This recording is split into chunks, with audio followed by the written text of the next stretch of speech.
Waste ಮಾಡಬಾರ್ದು, ಯಾರು ಕತೆ ಮಾಡಬಾರ್ದು. ಹೇಳಿ ಸರ್. ಚಟ್ನಿ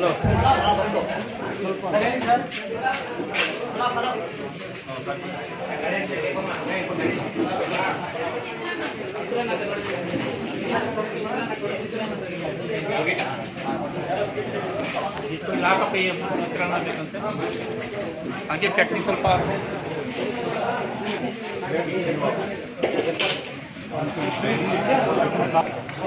ತಿನ್ಬಿಡ್ರಿ